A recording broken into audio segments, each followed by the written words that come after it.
Hello guys, welcome to Tutorly.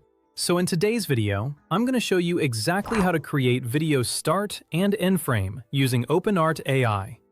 This is a helpful workflow when you want more control over how your AI video begins and ends, instead of leaving the entire motion and scene direction completely open.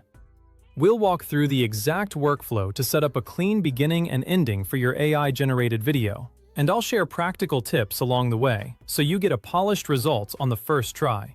This is especially useful for cinematic clips, product videos, storytelling scenes, social media content, or any AI video where you want the first frame and final frame to feel planned.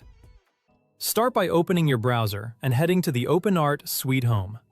Once you're in, look to the left-hand sidebar and click on Video. This takes you to the Video Tools. This is where OpenArt keeps the main controls for generating motion, creating clips, and building video outputs from images, prompts, and references. From there, choose the Start/End Frame option. This is the workspace designed to control how your video begins and wraps up, giving you a consistent look and a clear narrative handoff. The start frame tells the AI where the video should begin, while the end frame helps guide where the motion should finish, so the result feels more intentional. Next, choose a model. The model determines the style, motion behavior, and overall feel of your output.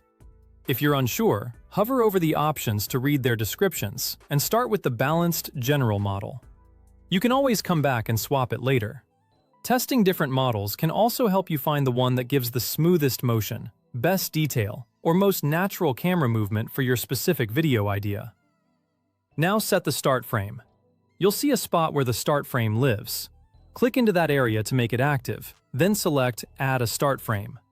When your file picker opens, choose the image or frame you want to begin with and click Open.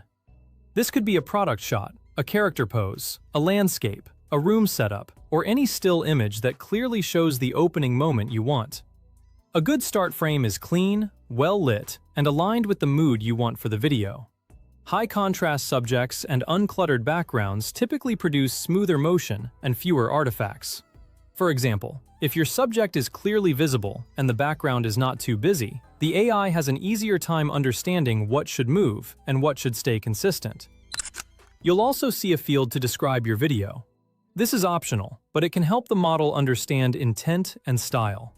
Keep prompts short and specific, like cinematic lighting, warm tones, subtle camera drift, and avoid stacking too many conflicting directions.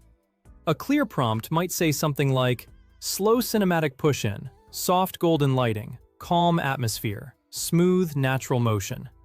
That gives the model useful direction without overwhelming it.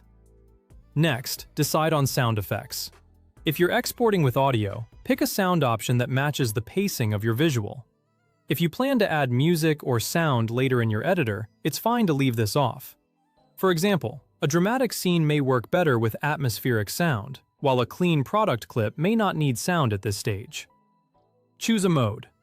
Different modes prioritize speed, quality, or particular motion characteristics. If you're testing ideas, start with a faster mode. For final renders, switch to the higher quality option to reduce flicker and improve detail. This way, you can quickly test the direction first, then spend more processing time only when you're happy with the setup. Under Output, confirm the key settings. Match the aspect ratio to your destination, like vertical for mobile or widescreen for desktop. Select a resolution your machine and timeline can handle smoothly, and keep duration in mind so your start and end moments feel intentional rather than rushed. Vertical works well for TikTok, Reels, and Shorts, while widescreen is better for YouTube videos, websites, or cinematic projects. When everything looks right, click Generate. Let the render finish, then preview your result. If something feels off, adjust your prompt, try a different model, or refine the start frame and generate again. Watch closely for smooth motion, consistent lighting, clean subject details, and whether the video naturally moves from the opening frame toward the final feeling you wanted. With these steps, you'll quickly create consistent, professional-looking video openings and endings using OpenArt AI. Once you understand how start and end frames guide the video, you can use this workflow to create more controlled animations, smoother transitions, better storytelling clips, and polished AI videos that feel much more planned from beginning to end.